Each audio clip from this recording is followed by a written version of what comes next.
Hello நஜேஷன். இன்னைக்கு நம்ம பேச போற டாபிக் எதை பத்தி சொல்லி பார்த்தோம்னா யூனிஃபார்ம் சிவில் கோட். இந்த யூனிஃபார்ம் சிவில் கோடுங்கிறது என்ன சொல்லி பார்த்தோம்னா இது வந்து கிட்டத்தட்ட ஒரு ப்ரொபோசல் மாதிரி, அதாவது ஒரு முன்னெடுப்பு நடவடிக்கை. எதுக்காக சொல்லி பார்த்தோம்னா பர்சனல் லாஸை இம்ப்ளிமெண்ட் பண்ணுவோம், ஃபார்முலேட் பண்ணுவோம். அதாவது பர்சனல் லாஸ் அப்படிங்கிற விஷயம் என்ன சொல்லி பார்த்தீங்கன்னா, அதாவது ஒவ்வொரு மதத்தை சேர்ந்த ஒரு நபருக்கு வந்து ஒவ்வொரு வகையான சட்டத்திட்டங்கள், அதாவது விதிகள்னு சொல்லிட்டு ஒரு விஷயம் இருக்கும். அவங்களோட மதம் வந்து அவங்களுக்கு என்ன வந்து அறிவிச்சிருக்கோ அதை வந்து அதுபடி அவங்க நடக்கிறது அந்த விதி சொல்லப்படுது. இந்த மாதிரி இருக்கக்கூடிய பர்சனல் லாஸ்ல வந்து வரக்கூடிய விஷயங்கள் பாத்தீங்கன்னா மேரேஜ் ஆகட்டும், டிவோர்ஸ் பண்றது எப்படின்னு சொல்லிட்டு, அடாப்ஷன் ஆகட்டும், சக்சஷன் ஆகட்டும், சொத்தை அப்படி பிரிச்சு கொடுக்கக்கூடிய முறைகளா இருக்கட்டும், மெயின்டெனன்ஸா இருக்கட்டும், இது மாதிரி விஷயங்கள் எல்லாம், அதாவது திருமணம் செய்யறதுல இருந்து அதாவது விவாகரத்து செய்யறது, அதோட குழந்தையை தத்தெடுக்கக்கூடிய முறைகள், அது மட்டும் இல்லாம மெயின்டெனன்ஸ், அதாவது வந்து கணவன் மனைவி பிரிஞ்சு போறாங்கன்னா மனைவிக்கு வந்து மெயின்டெனன்ஸா கணவன் கொடுக்கக்கூடிய சில தொகைன்னு சொல்லக்கூடியது. அதே சமயம் சக்சஷன், அதாவது வந்து அவங்களோட சொத்தை வந்து அவங்களோட வாரிசுகளுக்கு அவங்க எப்படி பிரிச்சு கொடுக்கும், இது மாதிரியான விதிகள் எல்லாமே ஒவ்வொரு மதங்களையும் ஒவ்வொரு முறையில சொல்லப்பட்டிருக்கு. இது மாதிரியான விஷயங்கள் எல்லாத்தையும் கவனிக்கூடியதான் பர்சனல் லாஸ் அப்படின்னு சொல்லி சொல்றாங்க.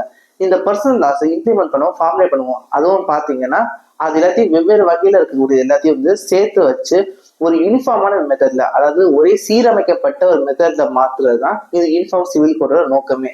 இந்த யூனிஃபார்ம் சிவில் கோடை நீங்க சிம்பிளா புரிஞ்சுக்கணும்னா, மதத்தின் அடிப்படையில இருக்கக்கூடிய சட்டத்திட்ட விதிமுறைகள் எல்லாத்தையும் மாற்றி அமைச்சு அதை வந்து ஒரே சீரமைக்கப்பட்ட விதிமுறையா வந்து ஒரே ஒரு சட்டமா வந்து கொண்டு வரதான் இது யூனிஃபார்ம் சிவில் கோடோட எண்ணம்ங்கிறது அமைச்சிருக்கு. இதுக்கு பார்த்தோம்னா கான்ஸ்டியூஷன்ல ஆர்டிகல்ஸ் வந்து சில விஷயங்கள் வந்து மென்ஷன் பண்றேன். அந்த ஆர்டிகல்ஸ் மூலமா வந்து இந்த யூனிஃபார்ம் சிவில் கோடுங்கிறதுக்கான விஷயங்களுக்கு வந்து எந்த வகையில வந்து நம்மளோட கான்ஸ்டியூஷன் வந்து வலு சேர்க்குது அப்படின்னு சொல்லி பார்ப்போம். இந்த யூனிஃபார்ம் சிவில் கோட் விஷயத்துல பாத்தீங்கன்னா கான்ஸ்டியூஷன்ல ஆர்டிகல் 25ல இருந்து 28 வரைக்குமே வந்து ரிலிஜியஸ் ஃப்ரீடம் கொடுக்கப்படுது. அதாவது பார்த்தோம்னா எந்த ஒரு நபரும் வந்து அவங்களுக்கு எந்த மதத்தை வந்து பிடிச்சிருக்கோ அந்த மதத்தை வந்து அவங்க பின்பற்றலாமோ, அதே சமயம் பார்த்தோம்னா அந்த மதத்தின் சார்ந்த நடவடிக்கைகள்ல அவங்க ஈடுபடுறதுக்கு அவங்களுக்கு முழு சுதந்திரம்ங்கிறது வழங்கப்படுது அப்படின்னு தெரிவிக்கப்படுது இந்த ஆர்டிகல் 25 வரைக்கும். அப்படி பார்த்தோம்னா ஒவ்வொரு மனிதனுக்கும் வந்து இருக்கக்கூடிய அவங்க ரிலீஜியஸ் பேஸ்டான சில வந்து நடவடிக்கைகளை அவங்க மேற்கொள்ளலாம் தானே, ஃப்ரீடம் மேற்கொள்ளலாம் தானே சொல்லி யோசிப்பீங்க. ஆனா அதுக்கடுத்து பார்த்தோம்னா ஆர்டிகல் 44, அதாவது directive principles of state policy இருக்கக்கூடிய ஒரு பாகத்துல வந்து ஆர்டிகல் 44 வருது. அந்த ஆர்டிகல் 44 என்ன சொல்றாங்கன்னா, இந்தியாவை சேர்ந்த குடிமக்களா இருக்கக்கூடிய எல்லாருக்குமே வந்து ஒரே காமன் லா வந்து கொண்டு வரணும் அப்படின்னு சொல்லிட்டு அறிவுறுத்தப்படுது. இது மாதிரி கான்ஸ்டியூஷன்ல ரெண்டு வகையில இருக்கக்கூடிய வகையில ஒரு டிப்ளமேட்டிக்கா இல்லாம அந்த ஒரு ஆம்பிகஸ் வே, அதாவது ஒரு சந்தேகத்துக்கு இடமா இது இதுவா அதுவா அப்படிங்கிற ரீதியில இருக்கக்கூடிய வகையிலேயே வந்து ஆர்டிகல்ஸ் வந்து அமைஞ்சிருக்கு. ஃபர்ஸ்ட் பர்சனல் லாஸ் யாருக்காக வந்து கொண்டு வந்தாங்கன்னு சொல்லி பார்த்தோம்னா, பர்சனல் லாஸ்ங்கிற அடிப்படையில ஹிந்துக்களுக்கு தான் கொண்டு வந்தாங்க. ஃபர்ஸ்டா வந்து ஸ்டாட்யூட் ரீதியா வந்து கொண்டு வந்து ஹிந்துக்களுக்கு தான் கொண்டு வந்தாங்க அப்படின்னு சொல்லிட்டு சொல்ல முடியும். அதே சமயம் பார்த்தோம்னா பிரிட்டிஷ் ராஜ் இருந்த காலகட்டத்தில், அதாவது பிரிட்டிஷ்காரங்க நம்மள ஆதிக்கம் செஞ்ச காலகட்டத்தில் தான் இந்த பர்சனல் லாஸ்ங்கிற விஷயம் கொண்டு வரப்பட்டுச்சு. அதுவும் முக்கியமா ஹிந்துக்களுக்கும் முஸ்லிம்களுக்கும் ஏற்ற மாதிரியான பர்சனல் லாஸ் தான் கொண்டு வந்தாங்க. அதாவது ஒவ்வொரு மத சின்னங்களுக்கும் ஒவ்வொரு வகையான பழக்க வழக்கங்கள் இருக்குன்னு சொல்லியிருந்தேன். அந்த பழக்க வழக்கங்களின் அடிப்படையில சில சட்டங்களை வந்து மாற்றி அமைக்கிறது அந்த பர்சனல் லாஸோட வேலையா இருந்துச்சு. அது பிரிட்டிஷ்காரங்க சிறப்பாகவே செஞ்சாங்க. ஏன்னு சொல்லி பார்த்தோம்னா மதத்தின் ரீதியான பிரச்சனைகள் வந்து அவங்களால ஈஸியா ஹேண்டில் பண்ண முடியாது அப்படிங்கிற ஒரு கொஸ்டின்னாலதான் இந்த விஷயங்களை செஞ்சாங்க. அதுக்கு அடுத்து பார்த்தோம்னா இந்தியா சுதந்திரம் அடைஞ்சதுக்கு அடுத்து முதல் முறை யாருக்கு வந்து இந்த மாதிரி பர்சனல் லாஸ்ங்கிறது கொண்டு வராங்க சொல்லி பார்த்தோம்னா ஹிந்து மதத்தை சேர்ந்தவங்களுக்கு தான் இந்த பர்சனல் லாஸ் கொண்டு வராங்க. அதாவது ஹிந்து மேரேஜ் ஆக்ட் 1955 அப்படின்னு சொல்லிட்டு ஹிந்துக்களுக்கான ஒரு திருமண சட்டம், அதாவது 1955 கொண்டு வந்தாங்க. அதுக்கு அடுத்து ஹிந்து அடாப்ஷன் மெயின்டெனன்ஸ் ஆக்ட், அதாவது ஹிந்துக்கள் தத்தெடுப்பு மற்றும் வந்து பராமரிப்புக்கான சட்டங்கிறது 1956 வருஷத்துல இருந்து கொண்டு வந்தாங்க. இது மாதிரி ஹிந்துஸ்க்கு தான் பர்சனல் லாஸ்ங்கிறது கொண்டு வந்தாங்க. அதாவது வந்து அவங்களுக்கும் தனிப்பட்ட வகையில கூடிய சட்டங்களையும் திட்டங்களையும் கொண்டு வர்றது இது ஹிந்துஸ்க்கான பர்சனல் லாஸை கொண்டு வந்த விஷயத்துல அமையுது. இதுல ரொம்ப முக்கியமான விஷயம் என்ன சொல்லி பார்த்தோம்னா, இந்த ஹிந்துங்கிற வேர்டுக்கான டெபினிஷன்லயே புத்திசம், ஜெயினிசம், சீக்கிசம், அதாவது வந்து பௌத்த மதத்தை சேர்ந்தவங்க, ஜெயின மதத்தை சேர்ந்தவங்க, அதே சமயம் சீக்கிய மதத்தை சேர்ந்தவங்க இதை இன்க்ளூட் ஆவாங்க அப்படின்னு சொல்றாங்க. இந்த ஹிந்துங்கிற டேர்ம்ல இருந்து வெளியே வந்து எக்ஸம்ட் ஆவாங்க, அதாவது வெளியேற்றப்படுறவங்க யாருன்னு சொல்லி பார்த்தோம்னா இஸ்லாம், கிறிஸ்டியானிட்டி, யூதிசம், அதாவது யூத மதமா இருக்கட்டும், கிறிஸ்தவ மதமா இருக்கட்டும், இஸ்லாமிய மதமா இருக்கட்டும், இந்த மூன்று மதமும் ஹிந்துங்கிற டெர்மினாலஜி வந்து வெளியேற்றப்படுறாங்க. இவங்க தனியான மதமா கருதப்படுறாங்க. அதாவது நீங்க எக்ஸாம்பிளா சரியா பார்த்துக்கிட்டீங்கன்னா ஆப்ரஹாமிக் ரிலிஜன்ஸ் தனி மதமாகவும், அதே சமயம் மற்ற மதங்களை வந்து ஹிந்து மதமாகவும் கன்சிடர் பண்றாங்க நம்ம இந்தியால. அதே சமயம் இந்த யூனிஃபார்ம் சிவில் கோடை ஃபர்ஸ்ட் அப்ளை பண்ணிட்ட ஸ்டேட் எதுன்னு சொல்லி பார்த்தோம்னா கோவா தான். ஏன் கோவான்னு சொல்லி பார்த்தோம்னா பிரிட்டிஷ் ராஜ் வந்து பர்சனல் லாஸ் வந்து ஃபேவர் பண்ணியிருந்தாலும் கோவாவை வந்து பிரிட்டிஷ் ராஜ் தான் ஆட்சி செய்யாம அதை போர்ச்சுகீசியர்கள் ஆட்சி செஞ்சாங்க. அப்படி ஆட்சி செய்த போர்ச்சுகீசியர்கள் இந்த மாதிரி யூனிஃபார்ம் சிவில் லா தான் அவங்களுக்கு இருக்கிறது சரியா இருக்கும் அப்படி சொல்லிட்டு கோவா சிவில் கோட் அப்படிங்கிற விஷயத்துல அறிமுகப்படுத்தினாங்க. அதனால வந்து பார்த்தோம்னா இந்தியா சுதந்திரம் அடையிறதுக்கு முன்பாவே வந்து கோவால வந்து சிவில் கோடுங்கிறது அப்ளை ஆயிருந்துச்சு. இப்போ நம்ம பேசிக்கா யூனிஃபார்ம் சிவில் கோடு பத்தியான விஷயங்கள் வந்து நம்ம தெரிஞ்சிருக்கோம். அதே சமயம் பார்த்தோம்னா இந்த வீடியோ எடுக்கிறதுக்கான நோக்கமே வந்து உத்தராகண்ட் மாநிலத்துல வந்து யூனிஃபார்ம் சிவில் கோடை முழுமையாக அமல்படுத்தியிருக்காங்க. அது என்னென்ன விஷயங்கள்னு சொல்லி தெரிவிக்கிறதுக்காக தான் இந்த வீடியோவை கிரியேட் பண்ணுது. அது மட்டும் இல்லாமல் யூனிஃபார்ம் சிவில் கோட்னா என்ன விஷயம்னு சொல்லிட்டு எல்லாருக்கும் தெரியப்படுறதுக்காக தான் இந்த வீடியோ கிரியேட் பண்ணியிருக்கோம். இந்த யூனிஃபார்ம் சிவில் கோட் ஹிஸ்டரி என்னன்னு சொல்லி பார்த்தோம்னா இது பிரிட்டிஷ்காரங்க வந்த காலகட்டத்திலேருந்தே இது ஆரம்பிக்குது. இந்த யூனிஃபார்ம் சிவில் கோடுக்கான கட்டாயம் விஷயம் வந்து பார்த்தோம்னா 1840s பார்த்தோம்னா இங்கிலாந்துல வந்து யூனிஃபார்ம் சிவில் கோடுங்கிறது இந்தியாவில வந்து கொண்டு வரப்படணும். அதாவது வந்து சட்டங்கள் எல்லாம் யூனிஃபார்மான மெத்தட் வந்து இருக்கணும்னு சொல்லி நினைக்கிறாங்க. ஏன்னு சொல்லி பார்த்தோம்னா இந்தியா முழுமைக்குமே வந்து பிரிட்டிஷ் வந்து அவங்களோட ஆட்சியை வந்து ஆளுகைக்கு உட்பட்ட இடமா வந்து மாத்தினாங்க.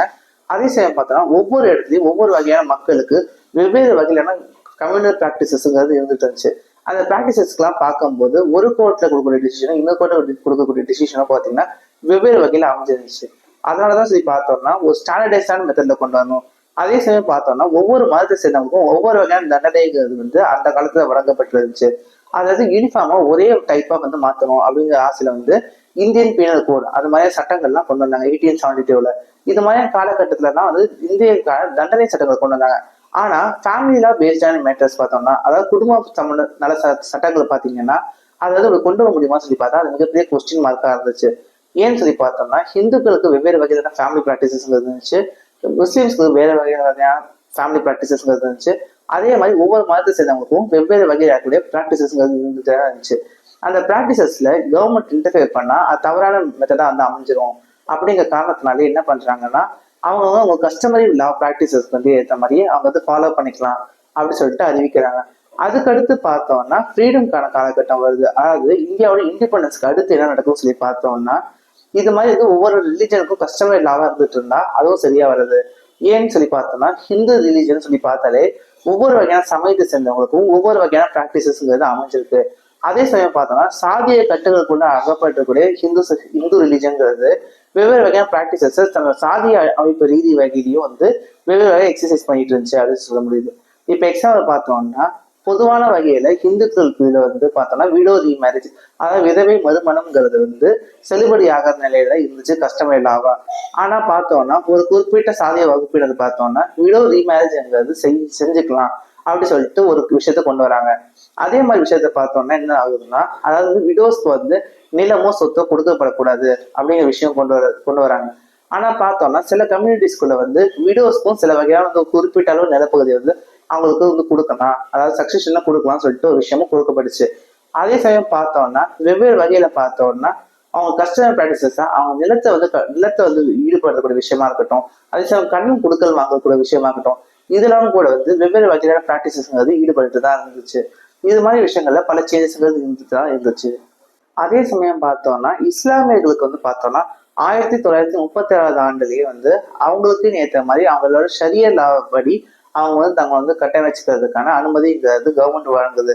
அதுக்கடுத்து பார்த்தோம்னா இந்த இண்டிபெண்டன்ஸ்க்கு அடுத்து கூட இருக்கக்கூடிய காலகட்டங்கள்ல ஹிந்துஸ்க்கான பல லாஸ்கள் உருவாக்கப்படுது. ஹிந்து மேரேஜ் ஆக்டா இருக்கட்டும், ஹிந்து அடாப்ஷன்ஸ் அண்ட் மெயின்டெனன்ஸ் ஆக்டா இருக்கட்டும், இது மாதிரி சட்டங்கள் வந்து உருவாக்கிட்டு இருக்காங்க. இந்த உருவாக்கத்தின் அடிப்படையில் வந்து என்னதான் வந்து இந்த மாதிரி கோர்ட் பில்ஸுங்களை கொண்டு வந்திருந்தாலும் அது ஜெண்டர் டிஸ்கிரிமினேஷன் வந்து சரிப்படுத்தவே இல்லை. அதாவது சரியா பார்த்தோம்னா ஆணும் பெண்ணும் வந்து சரிநிகர்ல வந்து சொத்தை பகிர்ந்து வச்சுக்கலாம் அப்படிங்கிற மெத்தடுங்கிறது இன்னும் அனுமதிக்கப்படவே இல்லை. அது கிட்டத்தட்ட சரியா வந்து ஃபீமேல்ஸ்க்கும் எஸ்டேட்கான ப்ராப்பர்ட்டி ரைட்ஸ் இருக்குங்கிறது 2005 தான் வந்து அவங்களுக்கு கிடைக்கப்படுது. இது மாதிரி ஜெண்டர் டிஸ்கிரிமினேஷனை கவர்ன் பண்ண முடியாத வகையில இந்த ஹிந்துக்கான பர்சனல் கோட் ஃபீல்ட் லாஸ்ங்கிறது அமைஞ்சிச்சு. ஆனா அதே சமயம் பார்த்தோம்னா இந்த ஸ்பெஷல் மேரேஜ் ஆக்ட் அப்படிங்கிற ஒரு முக்கியமான ஆக்டுங்கிறது வருது. இது பார்த்தோம்னா 1956 வருது. இப்படி வரக்கூடிய ஆக்ட் பார்த்தோம்னா மதம் ரீதியா வந்து யாரும் வந்து கன்சிடர் பண்ணாம கல்யாணம் பண்ணிக்க விரும்பக்கூடிய ஒரு ஆணும் பெண்ணும் வந்து கல்யாணம் பண்ணிக்கலாம், அதுவும் வந்து மதத்தின் சார்ந்து இல்லாம மதத்தை சாராத தன்மையில இருந்து திருமணம் செய்து கொள்ளலாம் அப்படிங்கிற ரீதியில இந்த ஸ்பெஷல் மேரேஜ் ஆக்ட்ங்கிறது வருது. இதுதான் கிட்டத்தட்ட பார்த்தோம்னா ஒரு யூனிஃபார்ம் சிவில் கோடுக்கான ஒரு முதல் கட்டமா இருக்கக்கூடிய ஒரு லாவா அமைச்சு வருது. இந்த யூனிஃபார்ம் சிவில் கோடுக்கான ஒரு முக்கியமான கேஸ்ல சொல்லி பார்த்தோம்னா ஷா பானோ கேஸ்ல அப்படின்னு சொல்லிட்டு இருக்கக்கூடிய ஒரு விஷயம் தான். இது வந்து 1985 வருது. இந்த ஷாபானு கேஸா என்னன்னு சொல்லி பார்த்தோம்னா இந்த ஷாபானு சொல்லக்கூடிய இந்த பெண்மணியும் அவங்க ஹஸ்பண்டும் கிட்டத்தட்ட 40 ஆண்டுகள் வந்து திருமண வாழ்க்கை இருந்தாலும் அதுக்கு அடுத்து வந்து அவர் ஹஸ்பண்ட் வந்து ட்ரிபிள் தலாக் அதாவது 3 முறை தலாக்குன்னு சொல்லிட்டு அவங்க வந்து டிவோர்ஸ் பண்றாங்க. ஏன்னு சொல்லி பார்த்தோம்னா இஸ்லாமிய சட்ட விதிப்படி இது மாதிரி 3 முறை தலாக் சொல்வது வந்து அவங்களுக்கு வந்து டிவோர்ஸ் செய்யறதுக்கு ஈக்குவலா கருதப்படுது. இது மாதிரி 3 வாட்டி தலாக் சொல்லிட்டா அவங்க வந்து இந்த டிவோர்ஸ் பண்றதா அர்த்தமாகும். இது மாதிரி டிவோர்ஸ் கொடுக்கும்போது சரி பாத்தீங்கன்னா இது எதிர்த்து வந்து கேஸ் போடுறாங்க. இந்த கேஸ்ல பார்த்தோம்னா ஷாபானுக்கு மெயின்டெனன்ஸ் கொடுக்கறதுக்கான அந்த மணிங்கிறது எவ்வளவு கொடுக்கணும் அப்படின்னு சொல்லி இருக்கும்போது இஸ்லாமிய பெண்களுக்கு இந்த மாதிரி மெயின்டெனன்ஸ் மணிங்கிறது இந்த குறிப்பிட்ட கால அளவுக்கு அடுத்து வந்து கொடுக்கப்பட மாட்டாது அப்படின்னு சொல்லிட்டு இஸ்லாமிய பர்சனல் லாஸ் வந்து சொல்லுது. ஆனா ஜட்ஜஸ் என்ன சொல்றாங்கன்னா சிஆர்பிசி அதாவது கிரிமினல் ப்ரொசீஜர் கோட்ல வரக்கூடிய செக்ஷன் 125 வந்து வச்சு மெயின்டெனன்ஸ் வந்து ஒய்ஃப் வந்து ஹஸ்பண்ட் வந்து ஒய்ஃபுக்கு கொடுத்தாகணும் அப்படின்னு சொல்லிட்டு அறிவிக்கிறாங்க. இது மூலமா பார்த்தோம்னா ஷாபான கேஸ்லால வந்து முஸ்லீம்கள் அந்த ஐடென்டிட்டியை தாண்டி ஒய்ஃப் ஹஸ்பண்ட் அப்படிங்கிற ரிலேஷன்ஷிப் ஐடென்டிட்டியை தான் மெயின்டைன் பண்றாங்க அப்படிங்கிறது நமக்கு வெளிப்படையா தெரியுது. அதுக்கடுத்து பார்த்தோம்னா படிப்படியா வந்து பல்வேறு வகையான சட்டங்களும் திட்டங்களும் வந்து ரிலிஜன் பேஸ்டா இல்லாம ஃபேமிலி லா பேஸ்டா மேட்டர்ஸா வந்து மாறுது. அதுல பார்த்தோம்னா கிட்டத்தட்ட இவங்க வந்து ஹிந்து ஒய்ஃப் ஹிந்து ஹஸ்பண்ட் இல்லைன்னா வந்து முஸ்லீம் ஒய்ஃப் முஸ்லீம் ஹஸ்பண்ட் அப்படிங்க இல்லாம பல வகையில வந்து சாதி மறுப்பு திருமணங்களும் அதே சமயம் மதம் கலப்பு திருமணங்களும் இது மாதிரி பல்வேறு வகையான முன்னெடுப்பு நடக்குதுல நிகழ்த்துறதுனால இது பல்வேறு வகையில வந்து மாறுபட்டு ஹஸ்பண்ட் ஒய்ஃப் மேட்டர்ஸா மாறுது. கிட்டத்தட்ட பார்த்தோம்னா வந்து விவாகரத்து செய்யறதுங்கிற விஷயம் மாறி அதாவது டிவோர்ஸ் ப்ரொசீடிங்ஸ் அப்படிங்கிற ரிலேட்டட் விதமா வெஸ்டர்னைஸ்டு மெத்தடா வந்து மாறுது. இந்த யூனிஃபார்ம் சிவில் கோட என்ன சொல்லி பார்த்தோம்னா மேரேஜ்க்கான விஷயமா இருக்கட்டும் டிவோர்ஸ்க்கான விஷயமா இருக்கட்டும் மெயின்டெனன்ஸ் சக்சஷன் அதே சமயம் அடாப்ஷன் இது மாதிரி விஷயங்கள் எல்லாத்துக்கும் சொல்லி பார்த்தோம்னா ஒரு காமனான லா ப்ரிப்பரேஷன்ங்கிறது உருவாக்கணும்னு சொல்லி வருது. அது மட்டும் இல்லாம டிவோர்ஸுங்கிறது வந்து பார்த்தோம்னா இப்போ இஸ்லாமியர்களுக்கு வேறுபட்ட முறையிலையும் ஹிந்துக்களுக்கு வந்து இந்த ஹிந்து மேரேஜ் ஆக்டின் படி டிவோர்ஸ் வந்து வழங்கப்படுது. இஸ்லாமியர்களுக்கு வந்து பார்த்தா ஷரிய லா படி என்ன மெத்தடோ அதுபடி வழங்கப்படுது. அதாவது இஸ்லாமியர்களுக்கு அவங்க புனித நூல்கள்லாம் இருக்கக்கூடிய நூல்கள் மூலமா கொடுக்கக்கூடிய அறிவுரைகளின் படிதான் அவங்களோட டிவோர்ஸ் அண்ட் பர்சனல் லாஸ்ங்கிறது இருந்துச்சு. ஹிந்துஸ்க்கு ஹிந்து மேரேஜ் ஆக்ட் இருந்துச்சு. கிறிஸ்டியன்ஸ்க்கு பார்த்தோம்னா இந்தியன் கிறிஸ்டியன் மேரேஜ் ஆக்ட் அப்படிங்கிற ஒரு விஷயம் இருந்துச்சு. இது மாதிரியான ஆக்டுகள்லாம் வந்து பார்த்தோம்னா யூனிஃபை பண்ணி கொண்டு வரணும் அப்படிங்கிற மெத்தட் தான் யூனிஃபார்ம் சிவில் கோடுக்கு வந்து முக்கியமான அஸ்திவாரமா அமையுது. அதுக்கடுத்து பார்த்தோம்னா மோனோகேமி பிராக்டிஸ். இப்ப இஸ்லாம்ல பார்த்தோம்னா 4 வரைக்கும் மேரேஜ் செய்யலாம் அலோவ் பண்ணப்படுது. ஹிந்துக்களுக்கு அது இல்லாம மோனோகேமி பிராக்டிஸ்ங்கிறது வழங்கப்படுது. இது மாதிரி வந்து மதங்களுக்கு வேறுபட்ட நிலையில இல்லாம ஒரே மாதிரியான நிலையில இருந்து கொண்டு வரதுதான் இந்த யூனிஃபார்ம் சிவில் கோடோட விஷயமா இருக்கு. அதே சமயம் வில்லா இருக்கட்டும் சேரிட்டியா இருக்கட்டும் அடாப்ஷன் மெயின்டெனன்ஸ் இது மாதிரி எல்லா விஷயங்கள்லையும் ஒரே மாதிரியான சூழ்நிலைகள் தான் கொண்டு வரணும் அப்படிங்கிறது யூனிஃபார்ம் சிவில் கோடுக்கு முக்கியமான விஷயமா இருந்தது. அதுக்கடுத்து பார்த்தோம்னா இந்த யூனிஃபார்ம் சிவில் கோடை யார் அதிகமா வந்து கொண்டு வரணும்னு சொல்லி நினைக்கிறாங்கன்னா பாரதிய ஜனதா பார்ட்டி ஆளக்கூடிய கவர்மெண்ட்ஸ் தான் கொண்டு வரணும் அதிகமா நினைக்கிறாங்க. இவங்க ரிலிஜியஸ் பேஸ்டான ஐடென்டிட்டிஸை தாண்டி இது மாதிரியான வந்து ஐடென்டிட்டிஸ் இல்லாத வகையில இருக்கக்கூடிய வகையில ஃபேமிலி லா மேட்டர்ஸை கொண்டு வருதுங்கிறத இவங்க ரொம்ப தீர்மானமா இருக்காங்க. அதே சமயம் பார்த்தோம்னா பல்வேறு வகையில வந்து பார்த்தோம்னா இது வந்து ரிலிஜியஸ் ஃப்ரீடம் தடுக்கும். அதே சமயம் பார்த்தா ரிலிஜியஸ் ஐடென்டிட்டிஸை வளர்க்க விடாம செய்யும். அது ரிலிஜியஸ் ஐடென்டிட்டிஸ் சொல்லப்படுறது வந்து அவங்களோட கம்யூனல் பிராக்டிசஸ் வந்து செய்ய விடாம தடுக்கணும் அப்படிங்கிறத சொல்லப்படுது.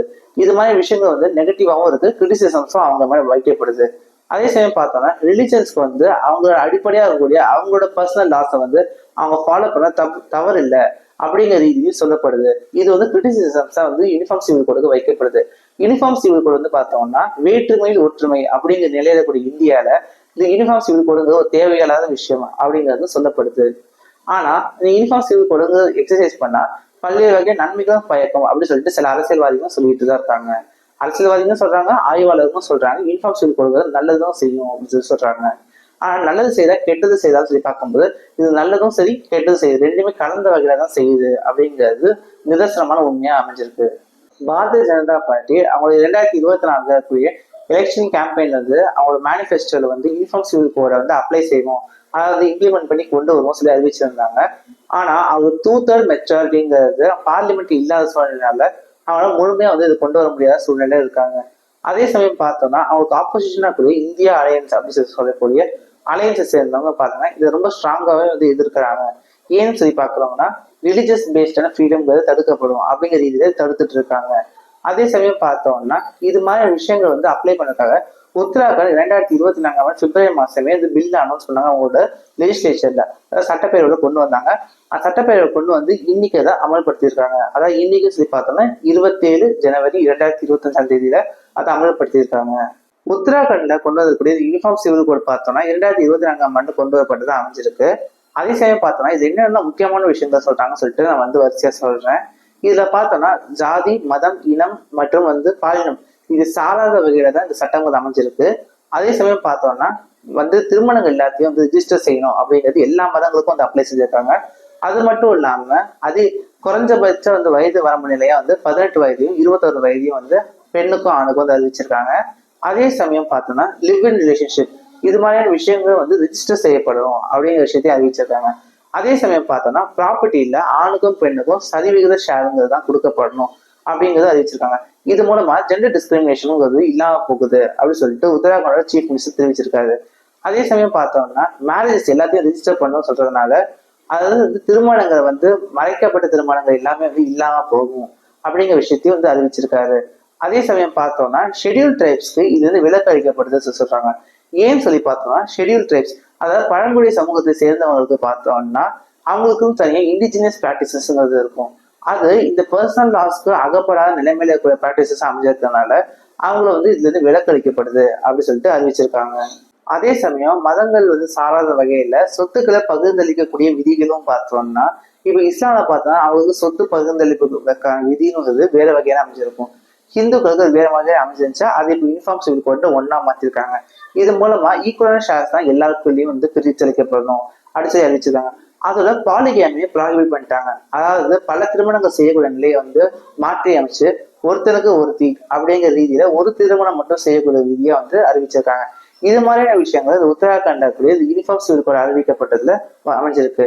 இன்னைக்கு நம்ம யூனிஃபார்ம் சிவில் கோட் பத்தியும் அதே சமயம் ஹிஸ்டரி எப்படி இருந்துச்சு, அதை என்னென்ன இன்க்ளூஷன்ஸ் பண்ணியிருந்தாங்க, இவ்வளவு காலமா என்னென்ன மாற்றங்கள் நிகழ்ந்துச்சு, அதே சமயம் உத்தராகண்ட்ல இருக்கக்கூடிய சிவில் கோட் எப்படி அறிவிச்சிருக்காங்க, அதுல கூட முக்கியமான பாயிண்ட்ஸ் என்னன்னு சொல்லி பார்த்தோம். மீண்டும் நாளைக்கு வேற ஒரு தகவலோட உங்களை சந்திக்கிறேன். அது வரைக்கும் நன்றி.